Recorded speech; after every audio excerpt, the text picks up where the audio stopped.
chapters now that you done one test, you kind of know how it goes. So you should hopefully understand the benefit of reading through the chapters. That way, when you do take your final next week, it won't be so, onerous to take the test if you've done some of the reading, right?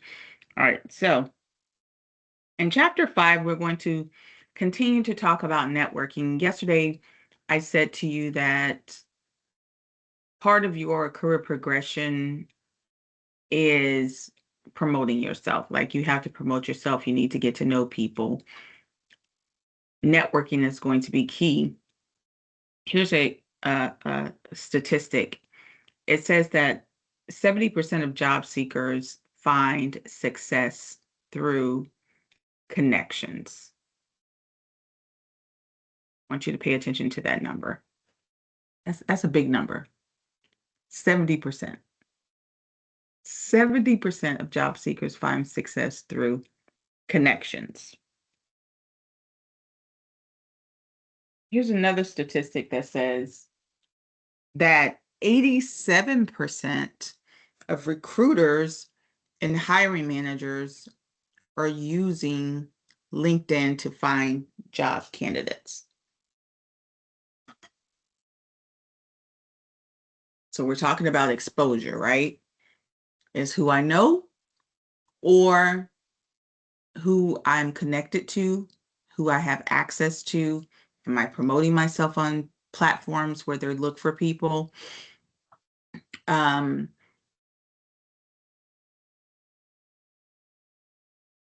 think I'm going to show a video for LinkedIn today too. Yeah.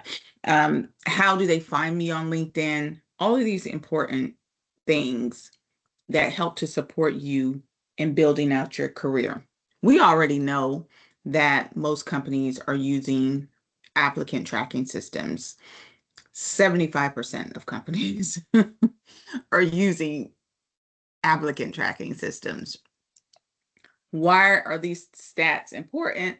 It's important for us just to get a sense of, how critical it is for us to network. Does that mean that if you don't know anybody, if you just say, I'm not getting on LinkedIn, that you won't find a job? No, but that does mean that you are putting yourself behind the curveball. It's almost like you're getting what's left over, right? You're getting the jobs that they didn't fill through networking, or finding someone, on a platform. So maybe you just used, I don't know, ZipRecruiter or Indeed.com.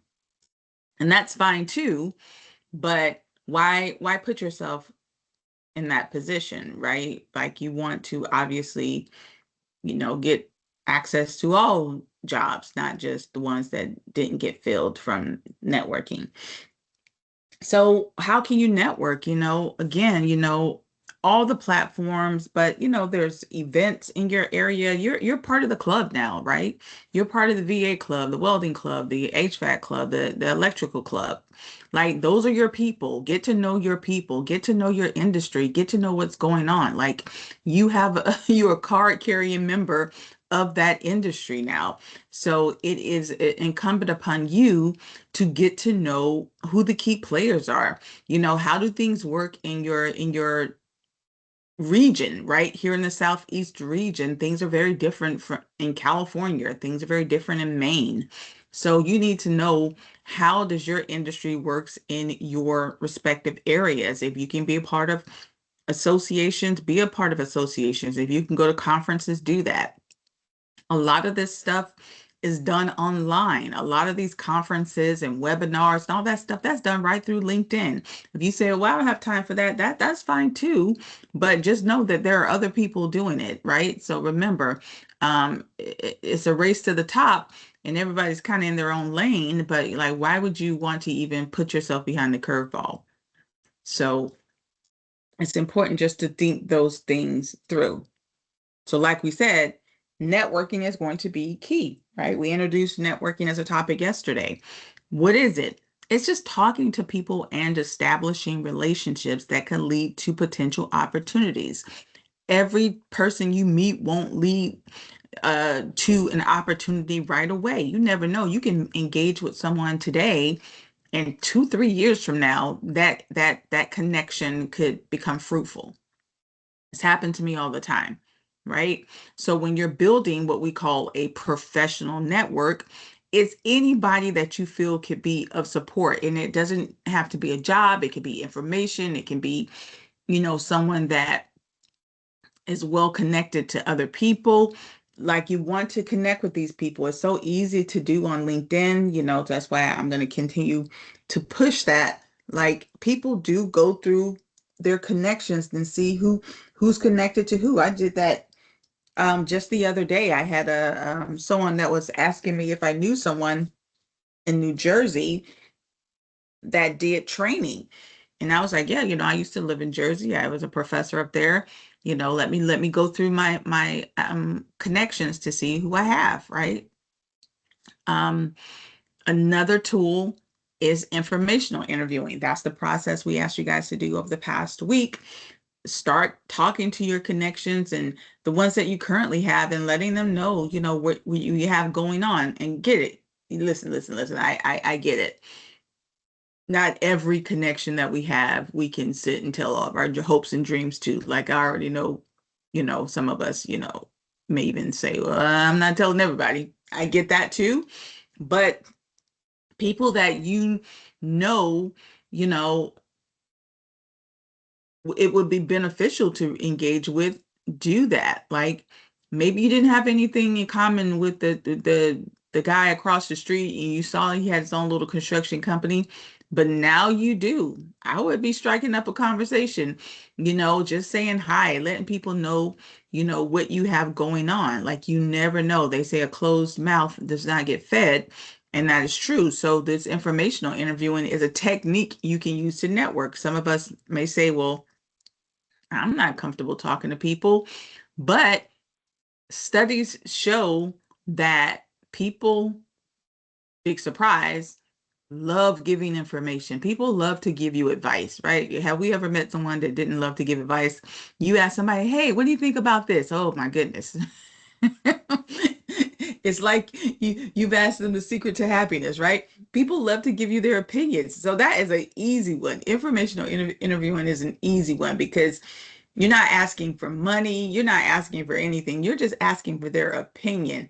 But what they don't understand is that is a way for you to build a connection, right? So if you go and ask somebody for their opinion, what they think about this, what they think about that, just their thoughts on A, B, and C, you're creating that connection. That's part of networking. It's a tool to network. And once you build that rapport with people, that's all it takes, guys, to be connected to certain opportunities or potential opportunities. When you do your professional network, and we always say, try not to be so self-centered. Don't think of this as I'm just going to reach out to somebody when I want something. That's not how it works. If you are on LinkedIn, and if you're on any social platform, you know how people say, oh, I just got promoted. Oh, I just started this business. Oh, this about me.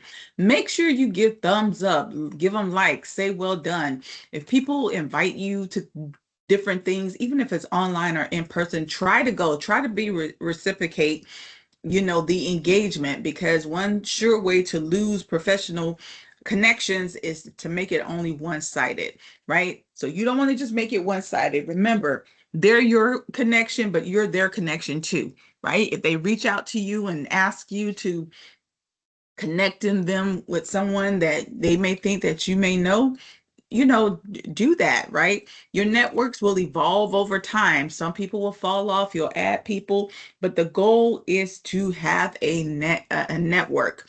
Now, when you do face-to-face networking, face-to-face, anything is always going to be the most efficient, right? Because you're personal engagement, humans love human connections, so that human contact is going to be important, if you go out to different events, and you'll learn this over time, as you guys move up in the ranks. I know right now y'all are not probably thinking about that. You're thinking about just getting there and learning your jobs. But as you will soon find out, you're going to get there. And the next thing you know, 2, 3 years from now, it may be time to be a supervisor. It may be time to be a trainer. It may be time to be a specialist. You're going to get away a little bit from the day-to-day grind of your job, as should be expected if you're trying to work your way up through the ranks. So you're going to have to do some of this elbow rubbing. You're going to have to do some of this, professional, conferences and stuff. I know, yeah, you may have to put on the button ups sometimes, right? And this is in every profession, right? Does that mean you can't have a successful career just being a technician? Absolutely, you can. But if you have aspirations to go beyond that, you are going to have to do networking. It's going to be a part of the process. So make sure that when you go to different events and stuff, one key thing they always say is, if you're going to engage, know who's going to be at events, know what you're going to ask if you're going to ask a question. So let's say, for example, if I'm going to an HVAC industry conference, maybe my boss is sending us. We all have to go. Y'all know sometimes that happens. I always look to see who's going to be there, right? Because even if you work for somebody, you still should be having your own personal goals in mind, right? So I'm always on the prowl. Um, I'm looking to see who's going to be there. I'm looking to see who I can connect with. I'm going to their pages to see, what they're all about. Maybe in your long-term goal strategy, you've already said, okay, well, I took this job to start my career, but I really want to get into an apprenticeship program. And my boss is sending me to this conference, and I know that company that does big apprenticeship trainings are going to be at this conference. You already know what I'm thinking. You already know. If I were you, my mind is on, okay, I need to connect with these people. I need to get a card. Then I need to put my face, out there. They need to know that I'm interested. It may not be fruitful today, but you never know. 6 months down the road, they can call you up and say, hey, we know that you are interested in an apprenticeship program. We have a slot. That's how things get done. That's how things get done. So I want you to think about that. Even if your company doesn't give you a business card, that's what Office Depot and Kinko's are for. I make my own cards. I used to make my own business cards all the time, just so I can network, because, nowadays when you're doing professional stuff, people don't want you like, hey, put your number in my phone. That's not how we do stuff. You give people some type of contact, give them a business card. You can make your own business cards, right? Obviously, just like when you are engaging with people in person, there's certain etiquette you should have. When you're networking, you want to practice good manners, everything from something that, not all of us, I know back in my day, and I say this because I don't even know if they still do this kind of stuff, but we used to have etiquette classes. Like we how to use a fork, and, how to enter a room, and how to, ask someone to dance. Like we did those things back in my day. I don't know if they still have them, but, there is etiquette to engagement, right? And just knowing, how to have proper manners, how to properly shake a hand, things like that. People do expect you to do that. There's a saying that says, you don't know what you don't know, but others do, right? What does that mean? That means that you may not be aware of what you are unaware of, but when people engage with you, they know what you're unaware of, right? So, for example, maybe you talking to someone and they have tried to tie their tie, and their tie looks like they just got into a fight with a gorilla. They don't know they didn't tie the tie right, but you know it. So what happens when someone realizes that you don't know something? What tends to happen, and this is a telltale sign, they disengage with you. They disengage with you. So when a person is talking to you, especially in a knowledge-based conversation, and this is just putting you up on game, if a person disengages with you, one or two things has happened. One, they're saying, okay, there's something that has happened that maybe has put the person off, or they feel as if the level of knowledge that they were looking for may not be in that conversation. And I'm talking about in these types of environments. That's fine. That's fine. That just means that, and some of us, we can feel it, right? You can feel when a person disengages. That just means that maybe that's something you need to brush up on, or maybe you need to, ask yourself, okay, what do I do to make this person disengage? But I'm saying that to you because in business, you need to be aware of yourself. We call it being self-aware. You have to be aware of yourself. That's why it's so important. You can't fake it. A lot of people try to fake it, and anytime you fake it, yeah, and y'all see on television all of this stuff that happens when your base is not solid, when your knowledge base is not solid, eventually the walls will crack. And so you want to, be as knowledgeable as possible. Yes, networking is good. Yes, getting hookups are good. Yes, but those things only get you in the door, right? You still have to have some substance. Um, One thing that, I am so proud of in my careers, I've had so maybe four different careers in my life, and I'm still, working on a new career, is what has always gotten me in the door is my knowledge. Like, I don't care, I don't care what, challenge, other challenges that may have been there. What has always gotten me in the door is my knowledge and my charisma, of course, but because people can't deny that, they can try to deny it. They can say, but they, and I've even seen people struggle when they're like, I don't know if I want you, but you're so knowledgeable. I'll give you a try. And I just laugh, right? I think it's funny, right? And I'm like, you don't have a choice, my friend.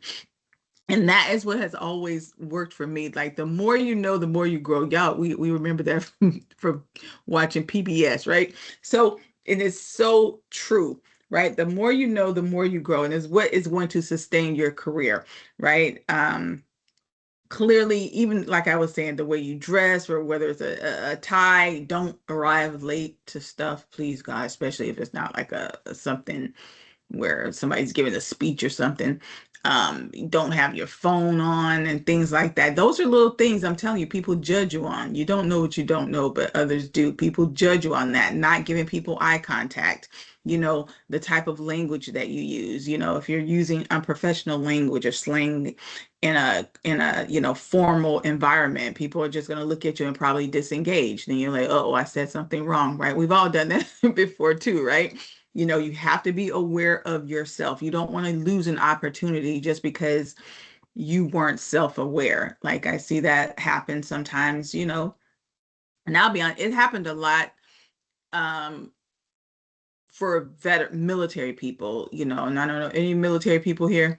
When we're in, the military style of being is very different, not very different, but it's different, right? It's civilian. Any veterans, give me a thumbs up if you're a veteran. Okay, right? Am I, y'all, give me a thumbs up if you agree with that.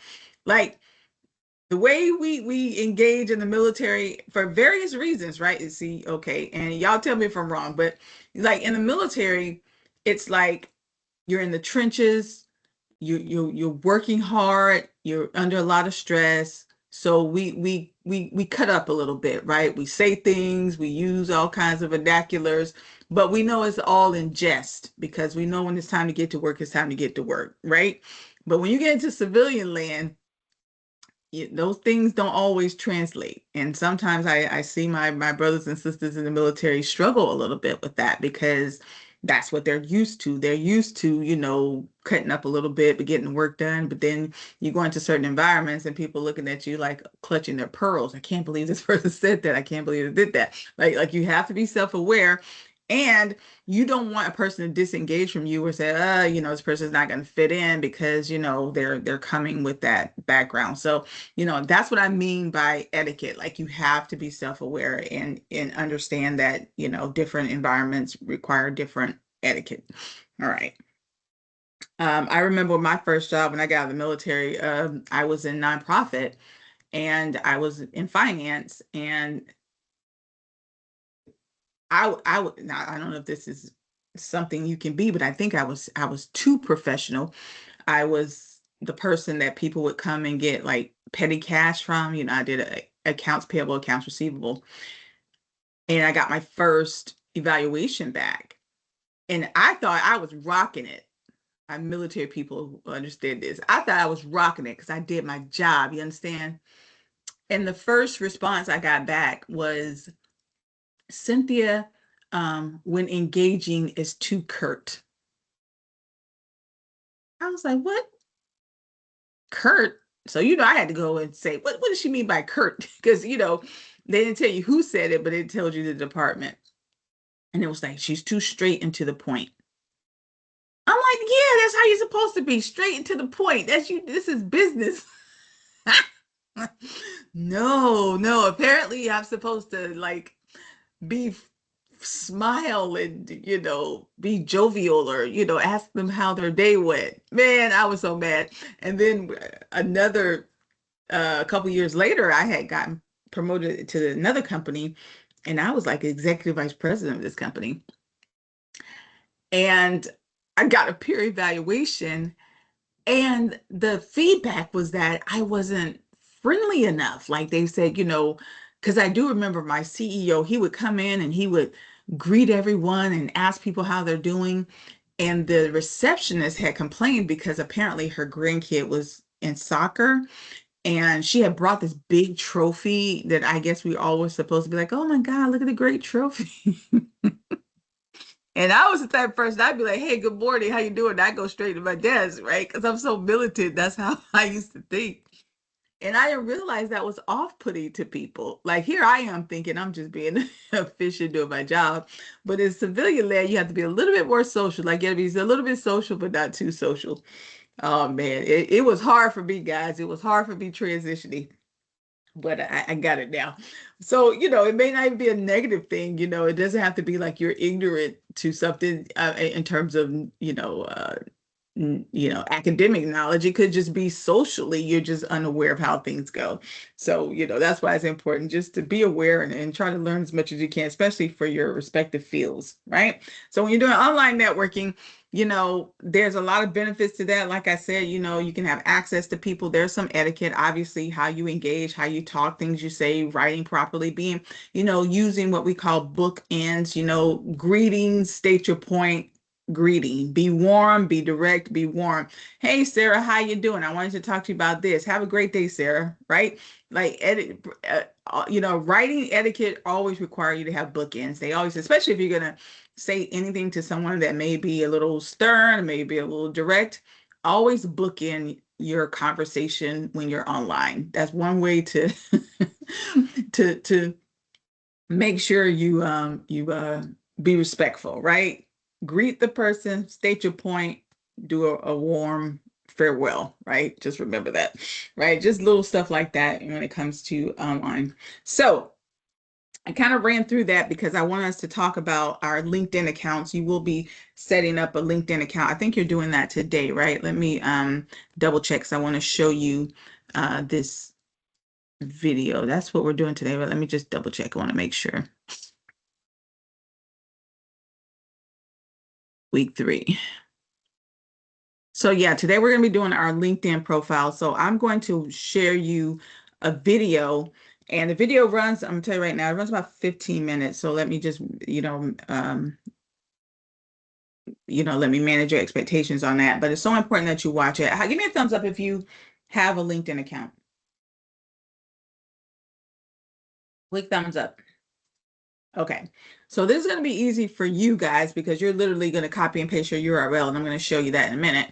But for those of you that do not, it's going to be and even if you have a LinkedIn account, this video is going to be very, very informative. I love this professor. She does this a lot. I'm teaching people how to use LinkedIn. And there's so many aspects to LinkedIn. LinkedIn is not like LinkedIn is an education tool, it's a job search tool, it's a networking tool, webinars. They have so much on LinkedIn. People probably don't even know all the different areas. So she's going to walk you through those things. But more importantly, she's going to talk to you about how to get seen by recruiters, what you should be putting in your taglines, which you should be putting on your LinkedIn accounts. So for those of you that have LinkedIn accounts, maybe she may say something to you that you need to adjust your LinkedIn. So do that. Once you do your LinkedIn profiles, you're going to copy and paste your URL And so I can see it. What am I looking for in your profile? Not everything that she's talking about. I'm just looking for the basic things here. I want to see a headline and a headshot if you have one, your about section, your experience, and your education. You may or may not have skills. So I just want to see the headline, the about, experience, and education sections. If you have your resume, a lot of it you can get from your resume. You know, the professor, she'll talk about like not just directly copying and pasting, that you can be a little bit more, creative in how you write. But, to start out, if you want to copy and paste your experience, I'm fine with that. But with that, let me go ahead and get that going. I don't want to, let me go back first. Okay. So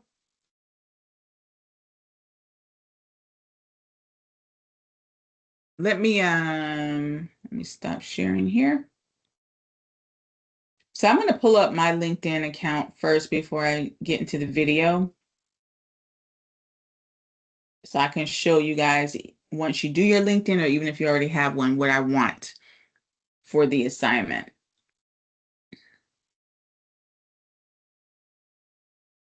I'm going to pull up, and the video is also, I posted it for you if you want to rewatch it after we see it. But pull up my LinkedIn. I always have to pull it up. Let's see.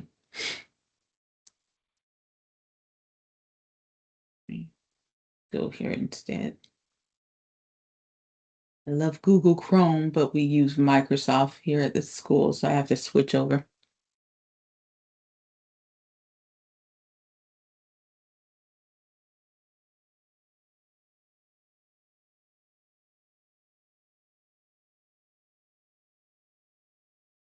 All right. So share my screen again.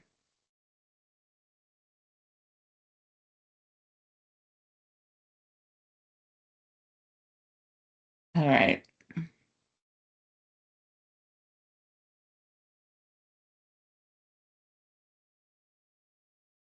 So I'm first going to share my LinkedIn profile, then we'll watch the video. So when we have the LinkedIn profile, when the video starts, what she's going to say is, she's going to say, you need to go ahead and sign up for LinkedIn, right? You need to go ahead and sign up for LinkedIn. So that just means that just like you would any other social platform, they're going to ask you for basic information, your first and last name, I think your email address, maybe your city and state, very basic. And then you're signed up. Then you set up your profile. Now, just like any other social platform, this is like your news feed, but your profile is here, right? So I'm going to click here. This is like what I want to call like your news feed page. But my profile page, where if I want to go to set up my profile, I'm going to click here. Or I could just click, I could click there, but I'll just hit profile, right? So when it comes to what I want, for those of you that already have a LinkedIn account, look here. If you look up here, you'll see in the URL, right? This is where the URL is. You notice how it has my name? You see that, Cynthia Taylor? This is my web page. This is my landing page. This is what I want. Please do not, what I see people do, if I go back to the home page, they'll make a mistake and they copy this. This takes me nowhere. This is just your news feed page. I can't get to your page. You need to click here on your profile. And in the URL, it has to have your name. This is what I want. So once you get that, you can double click, right click, and copy this, and you paste it in the assignment. If you just send me your newsfeed page, I'm going to send it back to you. I want to be able to see your page, because then I can just click on this link and it's going to take me directly to your web page. You understand? Everyone understand that? Give me a quick thumbs up. Yes, Anthony. That was accidental. Okay. All right. So that being said, I'm going to cross my fingers that my audio works like it's supposed to. All right. So I'm going to tee up the video. You know, do I want to do it this way?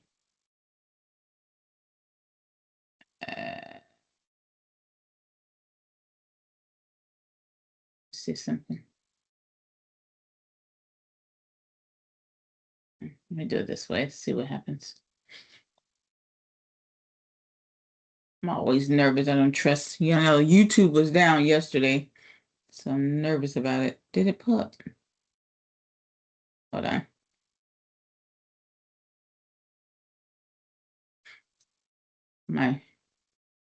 All right.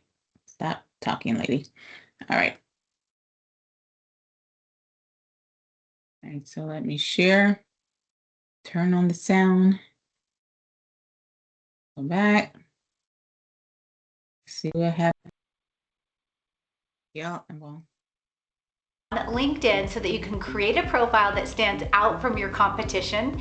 Maybe you're wondering what information to include in your profile and what information just isn't relevant. If you're not confident when it comes to using LinkedIn, then tune in, because in this video, you'll learn exactly what you need to do to get started on LinkedIn so that you can show your real potential and land higher quality career opportunities.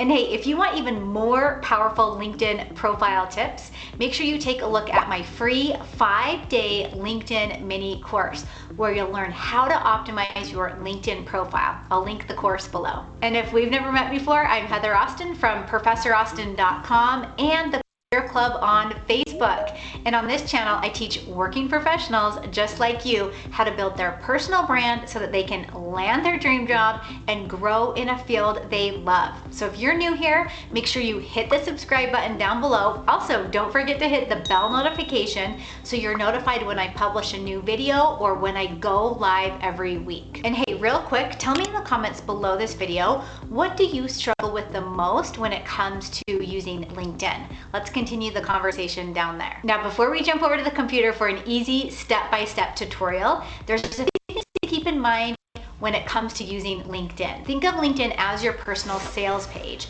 It's one of the only professional social media platforms where you can sell yourself, look for new job opportunities, and network with others in your industry. So if you're someone that's trying to get noticed by hiring officials, grow your personal brand, or even grow your own business, you definitely need a strong LinkedIn profile. Not only that, LinkedIn now has 600 million users, with 2 new users joining the platform every second. LinkedIn is not slowing down anytime soon. Now, this tutorial that I'm gonna walk you through assumes that you already have a LinkedIn account created. If you don't already have an account created, you need to go to linkedin.com to set your account up. And then once you're done with that, come back to this video and I'll walk you step by step how to get started on the platform. So let's jump over to the computer. So here we are looking at my LinkedIn profile, and I'm going to walk you through the steps to help you get started using LinkedIn.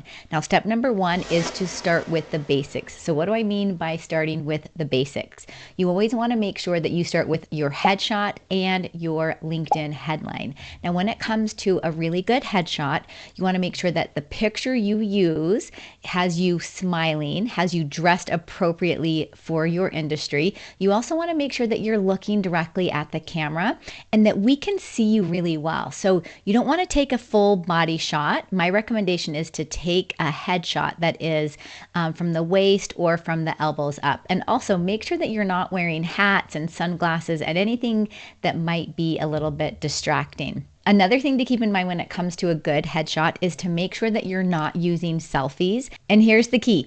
LinkedIn profiles with professional headshots actually get 14 times more views. So if you can, make sure you get a professional headshot in there. Now let's talk about the headline. So when it comes to a really good LinkedIn headline, you want to make sure that it grabs the attention of anyone that might be viewing your profile. Now think of your headline as your tagline. These are keywords and keyword phrases that others might be using on LinkedIn to find you. Now, by default, LinkedIn actually uses the job title of your current or most recent position. So my recommendation is to change that. Now, you'll notice in my example here, I actually am just using my title for my business. Now, I'm not a job seeker, so my headline might be written a little bit differently than yours. If you are a job seeker, you want to make sure that the headline you use is tailored to the position or to the industry that you want to go in. And of course, always making sure you use as many keywords and keyword phrases in there. Now, you do have up to 120 characters to use inside your headline. I'm not necessarily recommending that you use all 120. Just make your headline as long as it needs to be.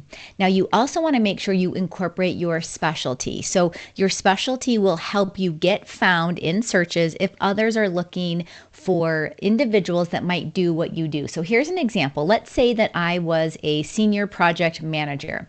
So one way that I could spice up my headline is by saying senior project manager specializing in implementation and relationship management. Now, step 2 to getting started on LinkedIn is the About section. So I'm going to scroll down on my profile to show you what my About section looks like. I'm going to go ahead and click on the edit icon to pull up the About section, and I can even click on this toggle to make this section a little bit larger so that you can read it better. Now, when it comes to a really good summary, you want to make sure that you have it organized. You want to intrigue your audience or intrigue your viewer to keep reading more. Now, the About section is such a great way to share your skills, your talents, and your expertise a little bit more in detail. It's also the perfect place to let your personality and character shine. Now, you'll notice inside the About section, there's 2 main areas. You have your summary and then you have your media. Let's talk first about the summary. The summary section needs to address who you are, who you help, and how you help them.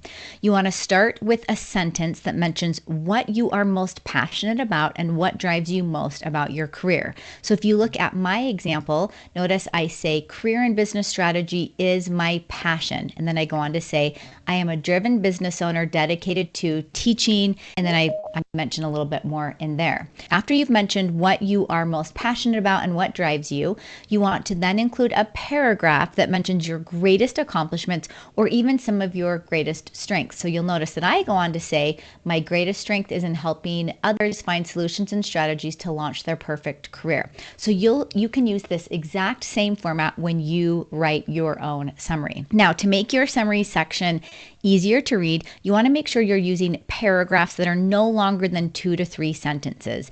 And you can use bullet points to break up the content and make it so that the viewer can easily read your information. So you notice in this example, I just have an arrow bullet point that I am using to break up the content. Now, if you want to learn other symbols that you might be able to use inside of LinkedIn, just go to Google and type in symbols for LinkedIn profile, and you'll come up with quite a few options.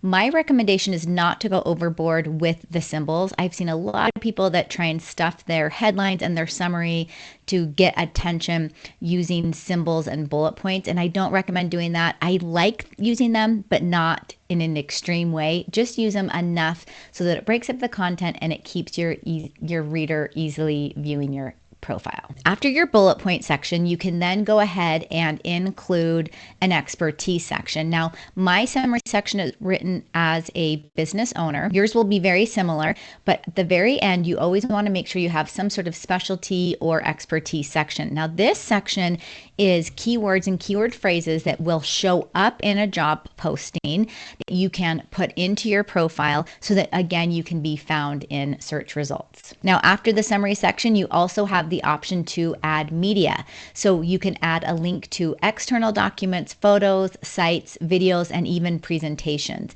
Now, inside of my media section, I've just uploaded a handful of videos from my YouTube channel. These are videos that are viewed most often, so I've popped them here into my LinkedIn profile. So you can consider what type of media options do you want to add to your LinkedIn profile. Okay, moving on to the third step to get started on LinkedIn, and that is going to be your experience section. So I'm going to scroll down to the experience section, and you'll notice as I'm scrolling down, I have my dashboard. Now my dashboard is unique to me, just as your dashboard will be unique to you. And then I also have my activity. So this is going to be, again, unique to you.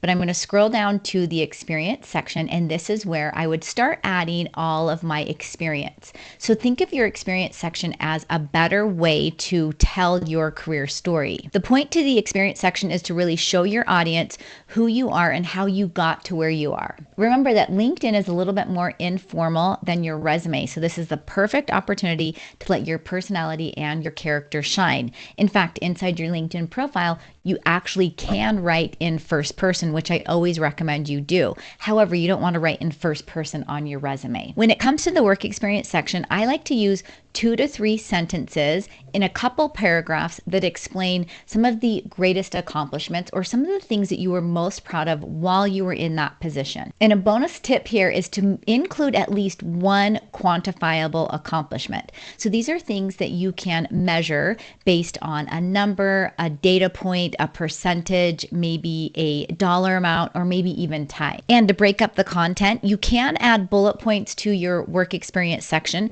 Just make sure that you're not copying and pasting directly from your resume. And remember, you don't want to include too much information here. We just want to give the audience a teaser into some of the greatest things that you've done so that they will reach out to you to learn more about you. And another point when it comes to your experience section is to place keywords and keyword phrases that are showing up in the job posting inside that work experience section. The fourth step to help you get started on LinkedIn is your education section. So I'm going to scroll down past my work experience section all the way to my education section. Now, here's the great thing about your education section is this actually helps you build your career story. If you have been out of high school for more than 5 years and you have an associate's degree or maybe even a bachelor's degree, you don't need to list your high school education on there. Your education section allows you to list the type of degree that you received, the name of the institution that you received your degree from,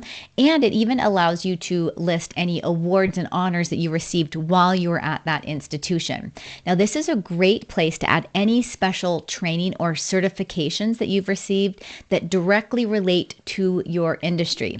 Now, an example of this would be if I went to a trade school or some type of short-term training program. This could be something like a certified nursing. This could even be a commercial driver or a massage therapist.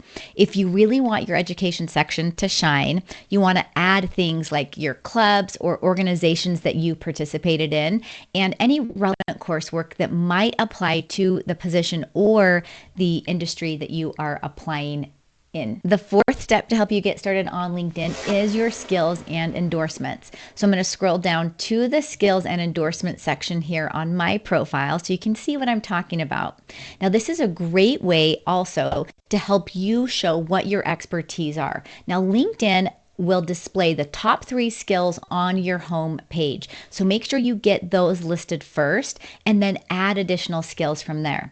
LinkedIn does allow you to add up to 50 skills, but I don't recommend adding all 50 skills because I feel like that waters down your profile. I would start with the top 3 things that you want to be known for or that you are an expert in or that you specialize in, and then build on from that. Hiring officials use the skills section as a way to find talent. So if there is a specific skill set that you want to be recognized for, you need to make sure you add it to your profile. And keep in mind, if you add a new skill, it will take some time to accumulate endorsements for that skill. You only want to focus on the skills that you want to be known for. You want to get as specific as you can when it comes to your skills. So rather than adding the term training, which doesn't really tell me a lot, you could add something like corporate training. Now, these skills are what hiring officials, recruiters, and hiring managers are looking at when they view your profile. And over time, you may need to rearrange the top 3 skills based on what you want to promote about yourself and what you want to receive endorsements for. Now, the 5th step to getting started on LinkedIn is recommendations. So I'm going to scroll down to my recommendations section here, and I'll show you a little bit about that. Recommendations are the perfect way to get recognized for what you do. A recommendation is a statement written by another LinkedIn member to recognize or commend you for things that you've done on the job. So people who view your profile will often read the recommendations that you've received from your connections, and they'll see what others have to say about your work. One thing you can do is to ask for recommendations. So if I click on the Ask for Recommendations icon, it actually walks me through how to ask for a recommendation. Now, I recommend that you get as many recommendations as you can from individuals that are in leadership positions. So maybe previous supervisors or previous managers. You might even have a colleague that you worked with that thought really highly of you. I would highly recommend getting a recommendation from those types of individuals as well. And don't be shy about asking for recommendations. A lot of people will freely give you one if you just ask for it. And then I have a bonus tip for you to getting started on LinkedIn, and that is to check your security settings. So let's go ahead and review the security settings. You're going to click on the Me icon at the top of your LinkedIn page, and then you're going to click on Settings and Privacy. Now, there's a lot we could dive into inside this section, but I'm only going to cover a few key areas. The first one is the Privacy tab. So the Privacy tab covers all privacy and security settings related to what others can see about you and how your information can be used. So let's go ahead and check out the Edit Your Public Profile. So I'm going to go ahead and click on that. And one thing I want you to be aware of on this page is how to edit your custom URL. So you notice at the top of the page, it says Edit Your Custom URL. You can go ahead and click on that pencil icon. And if LinkedIn has not yet given you a custom LinkedIn URL, or if you have not yet created your custom LinkedIn URL, this is where you can do it right here. I always recommend using your name, some variation of your name if it's already taken. You could even add a middle initial if you need to. Anything that shows who you are so that your LinkedIn profile isn't a string of letters and numbers. So I'm going to go ahead and cancel out of this. And the other area that I want you to be aware of on this page is the edit visibility. So this allows you to control your profile's appearance for people who are not signed in to LinkedIn. It also goes on to say the limits you set here affect how your profile appears on search engines, profile badges, and permitted services like Outlook. So this is a fantastic way to make sure you are showing certain sections that you want to show and maybe not showing other sections that you don't want to show.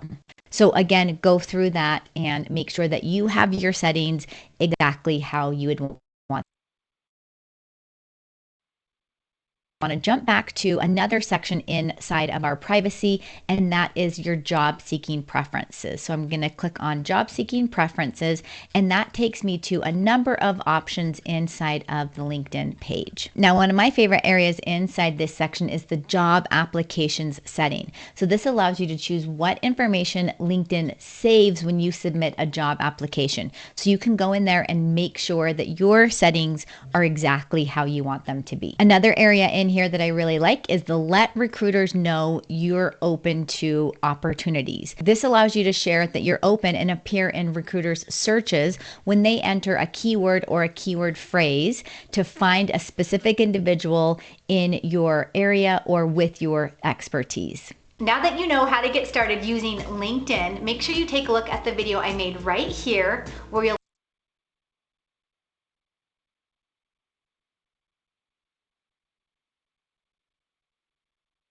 All right.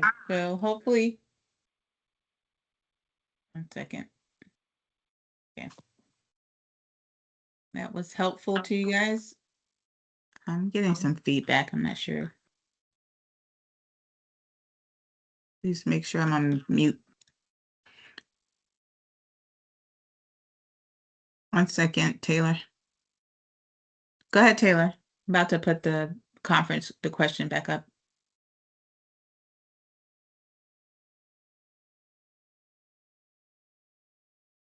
Go ahead, Taylor.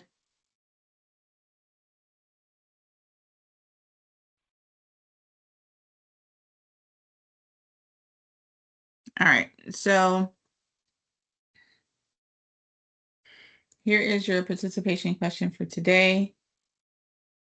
I just want to know, if I were to make you an offer, how would my reputation affect whether you answered or not? Me as the company, right? How would my reputation of the company, so how does the reputation of a company determines whether you would apply or not? In other words, would ethics play a role in your decision making? Maybe I was a company that, I don't know, polluted the environment or allegedly. Would that bother you? Would it matter to you? Like, what role does ethics play in you applying for a job? That's the question for today. What role does ethics play in you applying for the job? All right, my friends, good luck to you. Like I said, that video that I showed, you can find it in the classroom as well. Take your time to go through your LinkedIn. Don't be in a rush to do it. And just make sure it's posted by Sunday. All right, guys, have a good day. Talk to you tomorrow. Taylor, I see your hand, but we're not hearing you.